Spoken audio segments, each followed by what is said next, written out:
are, the last few hours of the NAMM 2020 show. We thought we'd just catch up and have a chat about what we've seen this year. So, Richard, what's been your highlight this year at the show?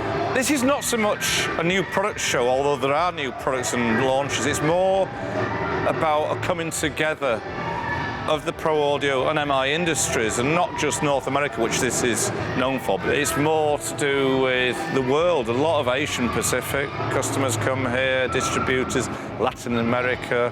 It's the start of the year. It's a very great time to get everyone together and look at the new year, and manufacturers have got on the back of that, and what traditionally used to be Frankfurt as being the rollout of R&D is now NAMM. And Si, any major product announcements, launches that stood out for you? I think obviously if we look at the numbers for the launch, then it has to be Digico's new console. I mean, only Digico could gather a crowd like that for a Fortnite-inspired launch. There've been lots of interesting new products here, but I'd say none of them are really groundbreaking or really are pushing particular trends in one way or another. But first show of the year, so obviously lots of manufacturers wanting to get new things out into the marketplace. For me, probably, I mean, you know me, I like a loudspeaker shootout. I like to actually experience products where you can, and a trade show floor is not the best environment for doing that. So one of NAMM's strengths is all of the demo rooms right on the side of the show floor. You can just swan in from a booth straight in there. It's not walking 15 minutes down to the other side of the exhibition complex to get there, so really accessible. The arena with the loudspeaker showcase down here as well. Like last year, very well organised, very well planned. Richard, you've been to hundreds of shows during your lifetime. What's different about this one? I mean, the vibe.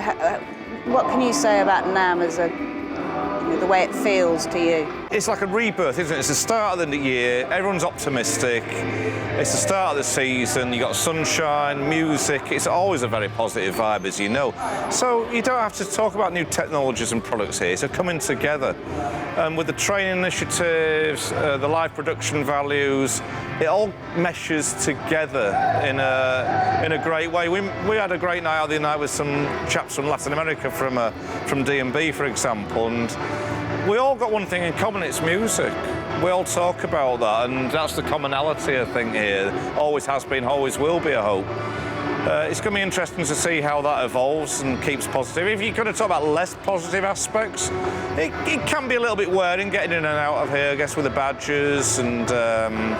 However, I would say they've improved that a lot this year. You know, the fact that there's one entrance, really, once you're through that one entrance and you're into the entire complex, there's no queuing if you want to go from the North Hall to the main music halls anymore, whereas last year that would have been another 15 minutes queue just to come outside at any point in time. So, Si, what do you think about the show, its evolution going forward? Joe touched on this in our interview with him at the start of the week. I think the focus for them is, obviously this is a show built around music, but the music is no longer the focus. It's about the whole package. So obviously, Pro Audio taking a bigger role in this makes perfect sense, but will we see the lighting and the visual sides also get pushed in future years? Yeah.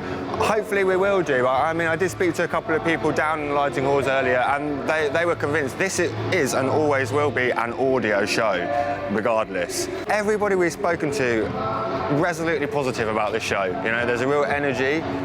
Maybe that's because it's the first show of the year and we've not been ground down by many trade shows and travels over the months, but I think it makes a massive difference. It carries the whole momentum of the show. Yeah, I think that's mirrored across the show. Everyone's feeling very good about the direction that this show's going. They're excellently organised, like you said, Simon. Bravo to them. And we have to give them their credit. This is just the third outing, really. This is the third edition where we've been in the North Hall, and essentially, in just those 3 years, it's become the Pro Audio show for the year. Yeah. A great achievement on NAMM's part, and they should be commended for it. So that's it for us this year. We'll be back again next year, and look out for the full show report in the March-April editions.